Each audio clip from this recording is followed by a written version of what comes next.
PR Connections Radio presents.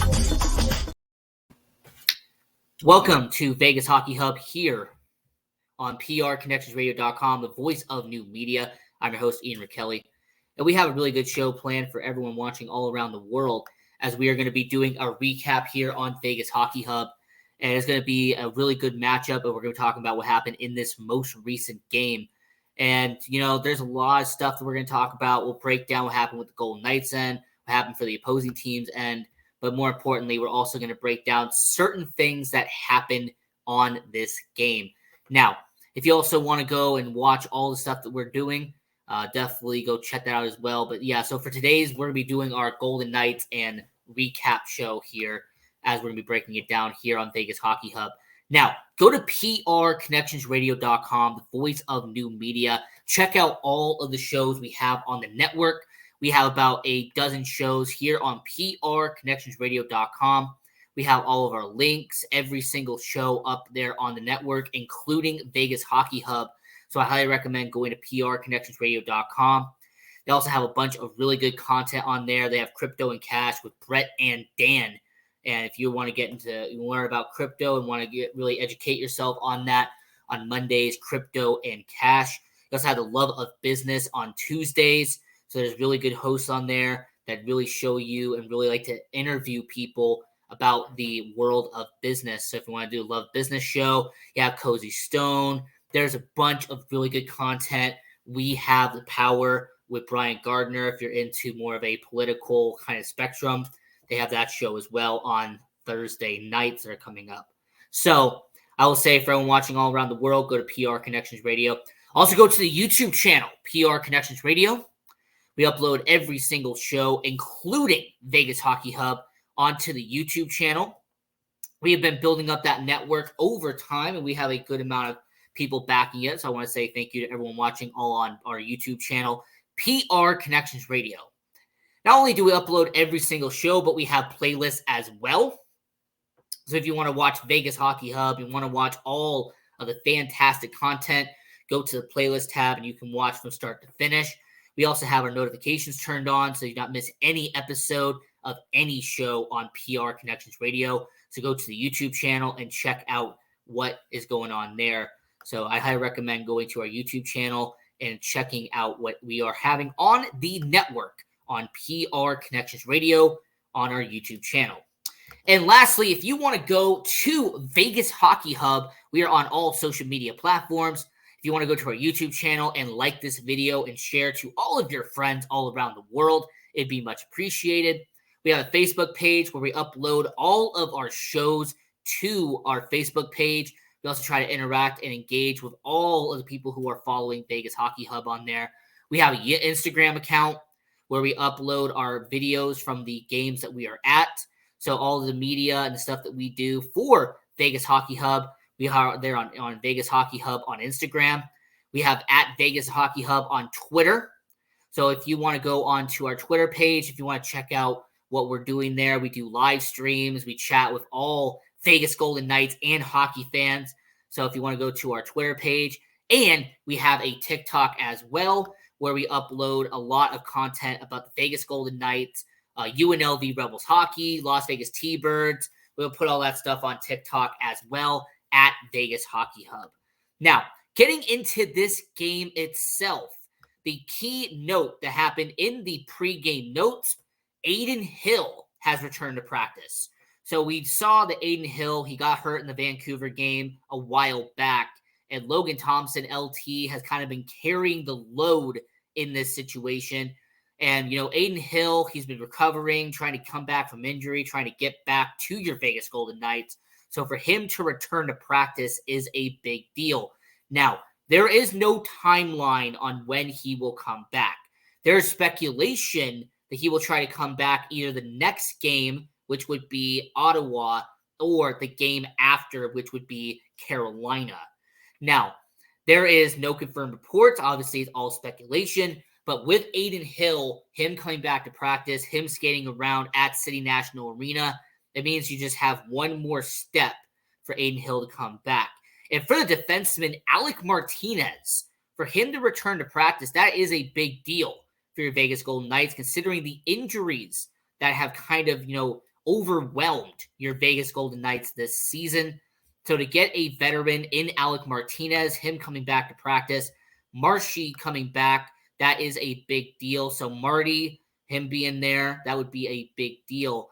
The defensive pairings right now, you have Haig, you have White Cloud, you have McNabb and Bahal, Hutton, Pietrangelo. You do have some good defensemen, but to have a veteran, a multi-time Stanley Cup champion in Alec Martinez, in Marty, who could come back for your Vegas Golden Knights, that is a big deal. So I will say for Alec Martinez, he is getting closer to coming back for your Vegas Golden Knights, and with Aiden Hill as well. That was the big pregame note. Look, Logan Thompson is going to be in net for your Vegas Golden Knights. Now, I am well aware, and a lot of people are going to bring this up, and I will bring it up as well. Logan Thompson has been playing game in and game out. He essentially has been an Iron Man over the last couple of weeks. Make no mistake about it, Logan Thompson, after the injury to Aiden Hill, after the situation happened in Vancouver at the end of November, he has played all but one game in the month of December. So for a guy like Logan Thompson, and by the way, in that time span, he has gone 3-1 during this time span after Aiden Hill got hurt. Now we know that Patara, he had that game against San Jose where they won in a shootout. But Logan Thompson starting his 6th game out of the last 7 for your Vegas Golden Knights. And some people are commending it, including myself, but there is a lot going on about Logan Thompson, him being in net once again for your Vegas Golden Knights. And depending on the Aiden Hill situation, we will see how many more games in a row does Logan Thompson start for your Vegas Golden Knights. Now, the whole first period in this game between Buffalo and Vegas, there was not a lot of action in the first period. There was no goals scored, and even the penalty chart, it wasn't that much. There was a Tage Thompson slashing penalty on Keegan Kolazar. There was a little bit of some back and forth that was happening in this game. But more importantly, there was a lot of checking into the boards. There were some good hits on transition, especially on the forecheck and on the back check. There was a lot of good that was going on in the first period, but overall, it was a scoreless game, 0-0 for Vegas. And, the main storyline was, of course, the Jack Eichel taking on his former team, and they got Alex Tuck on the opposite end taking on Vegas for Buffalo. Now, as we move over to the second period for your Vegas Golden Knights, this is when it started to get a bit interesting. Now, a few minutes in, Brett Murray for Buffalo, for the second time in this game, there would be a slashing penalty on Keegan Kolazar. So Keegan Kolazar for the second time in this game. Tage Thompson was the first one. Brett Murray was the second one. The Vegas Golden Knights would unfortunately not capitalize on the situation, would not put the puck in the back of the net. And then a few minutes later, Chandler Stevenson will receive a roughing penalty on Mattias Samuelsson. And, Chandler Stevenson, there was that situation with Philadelphia where he, got a penalty for kind of overreacting in the Philadelphia game about a month ago. Now you have a situation here where he gets a roughing penalty against Samuelsson. You also had the Jack Eichel and the Peyton Krebs situation, which I found kind of funny. Jack Eichel essentially trying to provoke a fight, and there was a little bit of a scrum there on the side of the boards. I found that to be quite interesting. I'll give credit where credit is due. Jack Eichel is really good at getting people's attention. Regardless if it's his offensive presence, his toughness, or just, getting a little bit of a scrum back and forth. Jack Eichel does pretty good at creating opportunities like that. And one little note that I'm going to mention, the remaining players on the ice, and I got to mention this made me smile.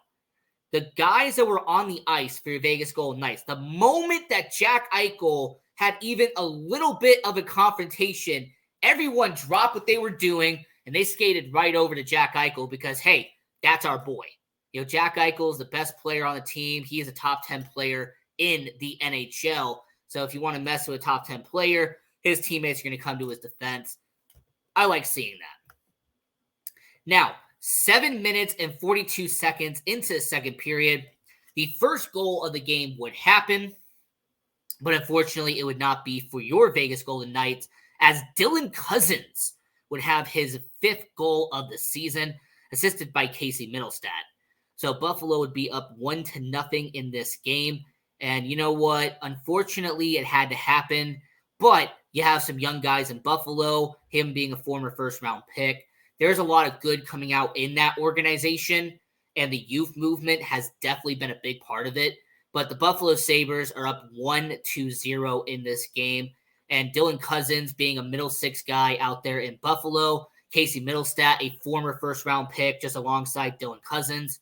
And they are definitely been a good core of what the Buffalo Sabres are trying to do on the forward end. Now, later on in the second period, Mattias Samuelsson would have a hooking penalty on Jack Eichel, and that would open up a power play opportunity for your Vegas Golden Knights. And I will mention that Jack Eichel having a hooking penalty after a roughing penalty from Peyton Krebs, it felt like Keegan Kolesar and Jack Eichel were involved in almost every single penalty for the Vegas Golden Knights in this game. Chandler Stevenson had that roughing penalty at one point, but it felt like every time Buffalo went after somebody, it was Kolesar or it was Jack Eichel. And it kind of shows the mentality of this game. Chandler Stevenson, he had some involvement there, but Keegan Kolesar was getting involved. Jack Eichel was definitely getting involved in this game, and that's what you like to see with the Vegas Golden Knights. So on the power play, the Vegas Golden Knights would capitalize as Ivan Barbashev would score his 7th goal of the season on the power play, assisted by Nick Waugh. It would be a tied ball game, 1-1 for your Vegas Golden Knights. And I will say for Ivan Barbashev, we have seen that he has been improving as of late. Everyone knows that he had a really late start to the year. There was a lot of struggles to begin the year in October and the beginning of November. But for a guy like Ivan Barbashev, especially the last 5 games for him, he has definitely evolved and has really kind of proven his game over time. This guy has 4 assists and 2 goals in this month alone. So for Ivan Barbashev, he's doing a really solid job for your Vegas Golden Knights. And this goal right here with the setup and the execution to him have a power play goal, 7th goal of the season for Ivan Barbashev. So as you end the second period for your Vegas Golden Knights, they would be tied at 1 apiece. And, you know, getting through 2 periods, having 40 minutes of play, you could really see that, you know, the intensity was building up. You know, there was a lot of good back and forth, and especially considering this was a game that was at T-Mobile Arena at the Fortress. The Golden Knights were 11-2-2 at home at this point. So for your Vegas Golden Knights, it was really interesting to be kind of tied up after 2 periods of play against a team like Buffalo, who a lot of people are saying is on the rise, and there is a chance that they are. They had a little bit of a setback to begin the year, but overall, being a young team in Buffalo, there is a lot of good to talk about. But yes, so after 40 minutes of play, 2 periods complete, Vegas would be tied at 1 in this game. Now, to begin the third period, the Vegas Golden Knights, they would get on the scoreboard first and would actually be in the win column and actually take an advantage here as Jack Eichel, the former Buffalo Sabre, would score 4 minutes into the game, assisted by Paul Cotter. I like the setup by Paul Cotter. This was a definitely good play on that end. Jack Eichel picking up, you know, more than a dozen goals this year. I like what Jack Eichel is doing. Now, we already know he's a top 10 player. That's already been well established. But what you can see is that with him and with Marchessault, those are the 2 guys that the whole entire team knows that if you put the puck on his stick, Jack Eichel and Jonathan Marchessault, they both will put the puck in the back of the net. That's what they've been doing for a lot of this season. Jonathan Marchessault already at 15 goals on the year. Jack Eichel more than a dozen at this point. So 2 minutes later, the Buffalo Sabres would unfortunately tie it up in this game, as Casey Middlestat, who had an assist earlier on the Dylan Cousins goal, he would get his own goal with 5 minutes into the third period, assisted by Connor Clifton and Dylan Cousins, who returned a favor from earlier. It would be a 2-2 game. Connor Clifton, the former Boston Bruins defenseman, they brought him over in the offseason to kind of strengthen the defense for Buffalo, which, by the way, I will quickly mention that this defense for Buffalo has definitely improved. And I know Devin Levi is definitely going to get a huge credit, and I will acknowledge him later on. But this defense has done relatively sound. You have Rasmus Dahlin and Owen Power, two former number one overall picks on defense. You have Eric Johnson and Connor Clifton, two defensemen that they acquired this offseason. Two guys the Buffalo Sabres are using to their advantage. And you have Samuelson, who is a young guy who they have locked up long-term. So for the Buffalo Sabres, they did a pretty good job this offseason taking care of business. And then you have those two young guys on the forwards in the middle six in Casey Middlestat and Dylan Cousins. Now, 4 minutes later, the Vegas Golden Knights would unfortunately go down a goal as Zach Benson, the former first-round pick, you've been hearing this a lot in this show, him getting his fourth goal of the season, assisted by former Vegas Golden Knight Alex Tuch and Mattias Samuelsson. And, the Buffalo Sabres, they really took advantage of what happened in the third period. Vegas Golden Knights really just kind of missed some opportunities. The Vegas Golden Knights were trying to get the goals past Levi, but he just could not be done. He was a brick wall, essentially. Dominic Hasek, that's what it felt like. We're going up against someone in Buffalo who is a stone wall, someone who just would not let the puck get past him. But on this goal, Zach Benson, who, yes, they did draft him in the first round 2 years ago. He has done a stand-up job in Buffalo, part of the youth movement that I talked about earlier. And then Alex Tuch, being the former Vegas Golden Knight, picking up an assist in this game probably felt good for Alex Tuch. And we know that it felt good for Alex Tuch because not even 2 minutes later, he would get a goal of his own, as Alex Tuch would pick up his ninth goal of the season, assisted by his line mate in Zach Benson. And this would put the Buffalo Sabres up by 2 in this game. Alex Tuch is always going to be a Vegas Golden Knight. When they got him in the NHL expansion draft in Minnesota, there was a lot of people in the hockey world who saw Vegas pretty much ripping off Minnesota, because Minnesota could have had Matt Dumba or they could have had Eric Haula plus Alex Tuch. Well, they decided to keep Dumba and they gave up Haula and Tuch, and Alex Tuch has been arguably the best player in that deal. Eric Hall has done good as well, but Alex Tuch, man, what a great move there. He was a solid middle six forward for the Vegas Golden Knights. All the years he was in Vegas, he was a standout member, somebody who helped Vegas kind of elevate their game as time went on. And, him going to Buffalo has been a really good job for him. Not many people are going to talk about it, but and ever since he went to Buffalo, and I'm going to quickly acknowledge it real quick. Ever since Alex Tuch left and he went to the Buffalo Sabres, he has been a guy who has elevated his game even more. He has become the number 2 guy in Buffalo alongside Tage Thompson. This is Tage's team, no doubt about it.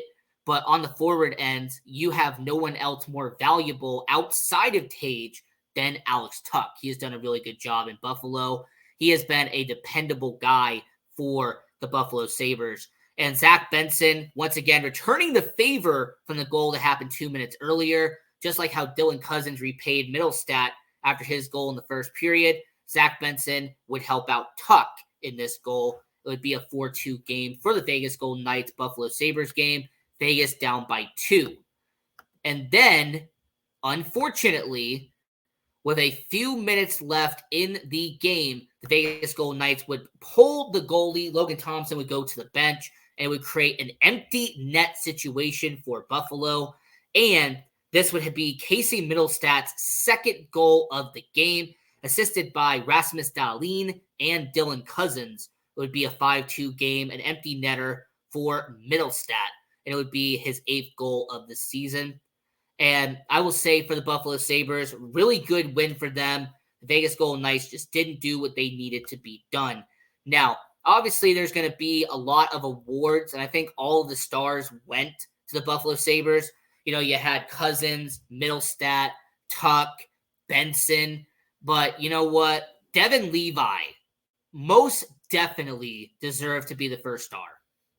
I mean, this was a guy who's a young goalie. He is someone who's definitely earning his stripes as a long-term goalie. Him and Ukko-Pekka Luukkonen have been the future in net for the Buffalo Sabres, so I have to give credit where credit is due. Devin Levi did a fantastic job tonight.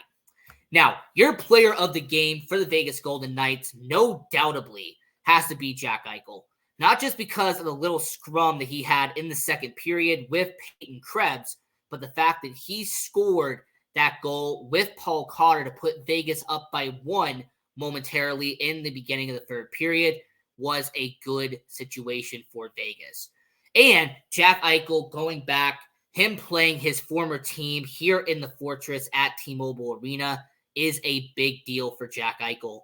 Now, anytime you play a former team, anytime you go back and face an organization who you spent years with will always be a massive deal.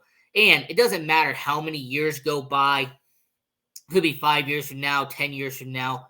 Jack Eichel and Alex Tuck will forever be linked because of the Jack Eichel trade. Now, something I do want to mention before we get into the stats. There was some very bad calls that was in this game. There was some hooking penalties that were not called. There was one tripping situation with Stevenson that I felt like should have been called, and it wasn't. And then there was that play that happened towards the end of the second period where essentially the Buffalo Sabres got away with a high sticking penalty. You saw one of the Golden Knights pretty much ask the referee why he didn't get a penalty, and they didn't give it to him. So for the referees, missing multiple calls, that has to be called out. I'm not going to be like Steve Dangle and say like Wes McCauley level and say all these refs should retire. They're terrible. They're awful. I'm not going to go that far. But I'm going to say that these referees, unfortunately, did miss some calls in this game, and they were calls that should have been called.